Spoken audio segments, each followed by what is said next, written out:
concept when done in the name of another faith. Exactly. But now, in which case, could I ask you something, all three of you who are wiser than I on this matter, what do we think of Victor Stenger's book that says that we can now scientifically disprove the existence of God? Do you have a view Which of God? I haven't read the book. Which God? The God of the any, any kind of... either creating one or supervising one, and certainly an intervening one. I mean, I think that's fairly exhaustive. My view had always been that since we have to live with uncertainty, only those who are certain leave the room before the discussion can become adult. Victor Stenger seems to think now we've got to the stage where we can say with reasonable confidence it's disproved, not as not vindicated or better explanation proposed. But I just thought it'd be an interesting proposition because it matters a lot to me that our opinions are congruent with uncertainty. Right. Well, I think the weak and in link... other words, with doubt. Yeah, I was a big fan of his book and actually blurbed it, but I think the weakest link is this foundational claim on the texts, this idea that we know that the Bible is the perfect word of an omniscient deity, because that is an especially weak claim, and it really is the claim. It is really the gold in their epistemological gold standard. I mean, it all rests on that. That if the Bible is not a magic book, Christianity in this case evaporates. If the Quran is not a magic book, Islam evaporates. And when you look at the books and ask yourself, is there the slightest shred of evidence that this is the product of omniscience? Is there a single sentence in here that could not have been uttered by a person for whom a wheelbarrow would have been, emergent technology? You have to say no. I mean, there's not. If the Bible had an account of DNA and electricity and other things that would astonish us, then okay, our jaws drop suitably, and we have to have a sensible conversation about the source of this knowledge. Dinesh D'Souza makes this claim in his new book. He's going to be, by the way, one of the much more literate and well-read and educated of our antagonists. I'm going to be debating soon. He says that in Genesis, which people used to mock, they said, "Let there be light," and then only a few staves later you get the sun and the moon and the stars. Right. How could that be? Well, that's actually, according to the Big Bang, that would be right. Yeah, but that's the Bang precedes the galaxies. Yeah. I mean, believe me, it's pathetic too. But right. Well, I try to demonstrate this cast of mind in, I think, a very long endnote in the End of Faith, where I say any text can be read. Well, with the eyes of faith, you can make magical impressions out of any text. So I literally walked into a bookstore, the cookbook aisle of a bookstore, randomly opened a cookbook, found a recipe for wok, I think it was wok seared shrimp with Ogo relish or something, and then came up with a mystical interpretation of the recipe. And you can do it. I mean, you can connect the dots with any crazy text and find wisdom in it. Michael Shermer did it with the Bible code. Right, I haven't seen that. The hidden messages in the Bible. Very, very good. You can write yesterday's headlines from it anytime you like. Yeah. I have a question for the three of you. Is there any argument for faith, any challenge to your atheism that has given you pause, that has sent you back on your heels, where you felt you didn't have a ready answer, etc.? I actually can't think of any. I mean, I think the closest is the idea that the fundamental constants of the universe are too good to be true, and that does seem to me to need some kind of explanation if it's true. I mean, Victor Stenger doesn't think it is true, but many physicists do. I don't think. I mean, it certainly doesn't in any way suggest to me a creative intelligence, because you're still left with the problem of explaining where that came from. Right. And a creative intelligence who's sufficiently creative and intelligent enough to fine-tune the constants of the universe to give rise to us has got to be a lot more fine-tuned himself than...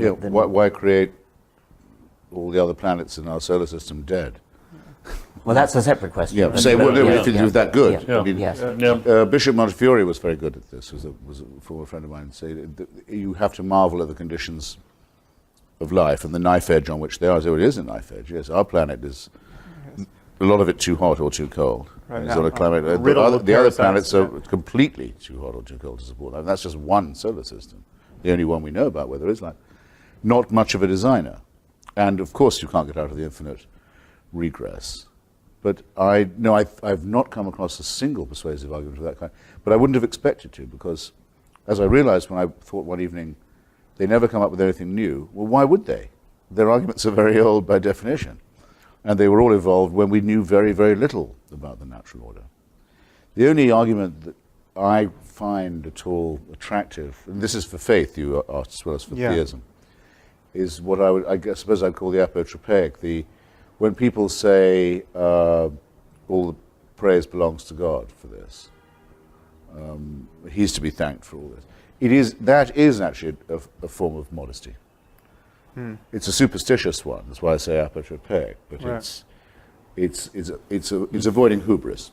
It's also for that reason, obviously pre-monotheistic. But religion does or can help people to avoid hubris, I think, morally and intellectually, and that might be a. But that's not an small- argument that it's true. Oh, for heaven's sake! No, there are and cannot be any such arguments. I think. Well, maybe I should broaden this Well, question. no, wait a minute. I think But before you answer, Dan, I could give you several discoveries which would shake my faith right to the ground. But let me just broaden the question. Yeah. Not only Rabbits in the Precambrian. No. not only an argument for the plausibility of religious belief, but an argument that suggests that what we're up to, criticizing faith, is a bad thing. Oh, that's much easier. We shouldn't be doing. So Yeah. let's That's exclude much okay, that. yes, by all means. Yeah. Yes. We shouldn't be doing what we're doing. That's much easier. Okay. It's easier to think of a good Oh, reason. I mean, somebody could come up with an argument that says that the world is a better place and Oh, everybody that, yeah. believes a falsehood.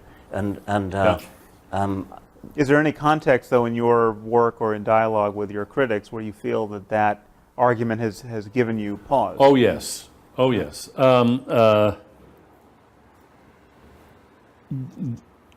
Not so much in Breaking the Spell, but when I was working on my book on free will, Freedom Evolves, I kept running into critics who were basically expressing something very close to a religious view, namely, look, free will is such an important idea. If we gave up the idea of free will, people would lose a sense of responsibility and we would have chaos. And you really don't want to look too closely. Just avert your eyes. Do not look too closely at this issue of free will and determinism. And I thought about that explicitly in the environmental impact category. Okay, could I imagine that my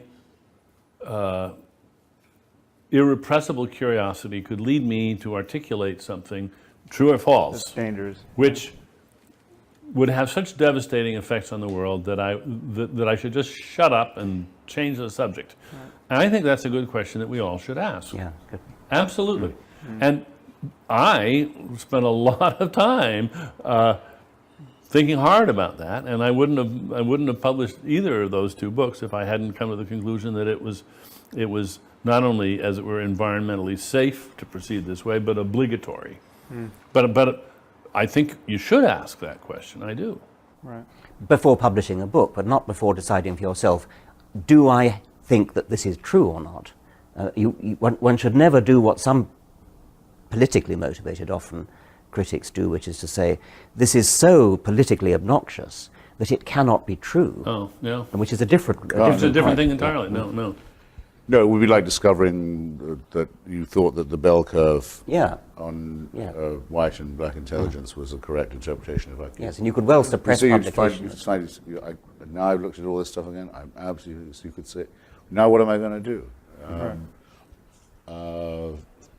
Fortunately, these questions don't in fact present themselves in that way. I'll tell you one place where it's presented itself to me. I think it was an op-ed in the LA Times. I could be mistaken, but someone argued that the reason why the Muslim population in the U.S. is not radicalized the way it is in Western Europe is largely the result of the fact that we honor faith so much in our discourse that they have not become, the community has not become as insular and as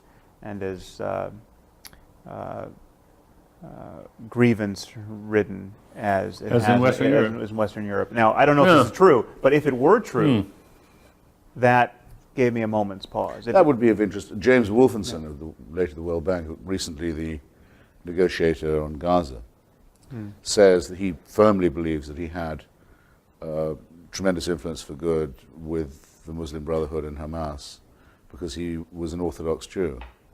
If so, I think it would be disgusting, I have to say. And he shouldn't have had the job in the first place, because we know one absolute thing for certain about that conflict, which is that it's been made infinitely worse by the monarchy. If it were only a national and territorial dispute, it would have been solved by now. So, but his self-satisfaction in saying so, even if it were true, would turn me even more against him.